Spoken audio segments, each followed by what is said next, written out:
My dear students, good morning. Today we will discuss about Fayol's principles of management, which are applied in the field of education also. Educational management में, educational supervision में फ़योल के इन principles को जानना बहुत ज़रूरी है, क्योंकि किसी भी ऑर्गेनाइजेशन के इफ़ेक्टिवली रन के लिए ये प्रिंसिपल्स बहुत ज़्यादा फ़ायदेमंद होते हैं, बहुत यूज़फुल रहते हैं. फ़योल्स प्रिंसिपल्स ऑफ मैनेजमेंट. अब मैं आपको ये बताना चाहती हूँ कि वो 14 प्रिंसिपल्स कौन से हैं जिनको किसी भी ऑर्गेनाइजेशन के इफ़ेक्टिवली रन के लिए एसेंशियल करार दिया जाता है. There are 14 principles which are mentioned by him. First, division of work. Second, authority and responsibility. Third, discipline. Fourth, unity of command. Fifth, unity of direction. Sixth, subordination of individual interest to general interest. Next, remuneration of personnel. Next, centralization. Next, principle of scalar chain. Next, order. Next means 11th, equity. Next, stability of tenure and personnel. Next, initiative. Next, esprit de corps, which means union is a strength. So, now we will study about these principles. इस first class में मैं आपको कुछ principles के बारे में पढ़ाना चाहती हूँ. बाकी क्लासेस में मैं बाकी प्रिंसिपल्स के बारे में पढ़ाना पसंद करूंगी.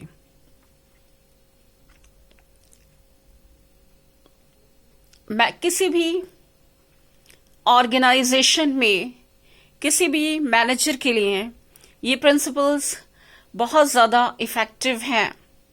वो इन प्रिंसिपल्स को फॉलो करते हुए अपनी प्रॉब्लम्स को बहुत ही सिस्टमैटिकली और बहुत ही मेथोडोलॉजिकल एंड साइंटिफिक वे में सॉल्व कर सकते हैं.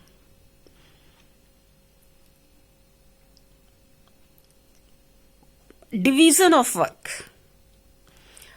फर्स्ट प्रिंसिपल है division of work. Division of work का सीधा सा मतलब है कि एम्प्लॉइज को उनकी सलाहियत, उनकी काबिलियत और उनकी महारत के मुताबिक काम दिया जाता है. जो एम्प्लॉई को जॉब मिलती है, पहले उनकी टेस्टिंग होती है कि उनके अंदर ये काम करने की, इस जॉब की जिम्मेदारियों को निभाने की सलाहियत है या नहीं. जब वो टेस्ट क्वालिफाई कर लेते हैं तो उनको उनकी एबिलिटी और उनके कैलिबर के अकॉर्डिंग काम दिया जाता है, क्योंकि एम्प्लॉई जानते हैं कि इस काम को कैसे करना है.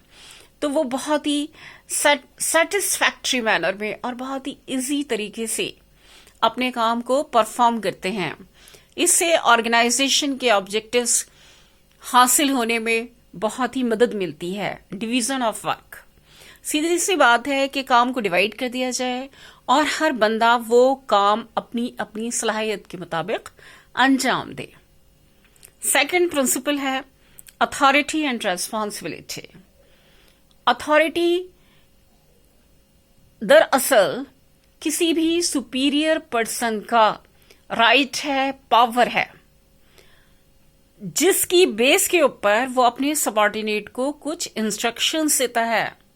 उसके पास ये अथॉरिटी है कि वो अपनी सबऑर्डिनेट से पर्टिकुलर काम करा सके, और जो उनकी सबऑर्डिनेट्स हैं उनकी ये रेस्पॉन्सिबिलिटी है कि जो काम उनको असाइन किए गए हैं वो उनको निहायत जिम्मेदारी के साथ में और बहुत खुशउस्लूबी के साथ में अंजाम दें. तो अथॉरिटी और रेस्पॉन्सिबिलिटी साथ साथ चलती हैं. अथॉरिटी ऊपर से नीचे आती है, रेस्पॉन्सिबिलिटी नीचे से ऊपर जाती है। और रेस्पॉन्सिबिलिटी के साथ एक बहुत ही इंपॉर्टेंट चीज है, वो है अकाउंटेबिलिटी। जो सबऑर्डिनेट्स हैं वो अपने सुपीरियर पर्सन को अकाउंटेबल होते हैं अपने कामों के लिए। नेक्स्ट है डिसिप्लिन। डिसिप्लिन एक तरह की ओबीडियंस है। सबऑर्डिनेट्स अपने सुपीरियर पर्सन के लिए बहुत ही ओबीडियंट होते हैं, और जो उनके सुपीरियर पर्सन होते हैं, उनके लीडर्स होते हैं, वो उनके लिए बहुत ही जस्टिसफुल होते हैं। जस्टिस के साथ में और ओबीडियंसी के साथ में एक अच्छा सा डिसिप्लिन किसी भी ऑर्गेनाइजेशन में मेंटेन होता है। Discipline is application, energy and outward marks of respect by the employees. So these three principles we studied in this class. The next principle we will study in the next class. Okay, bye.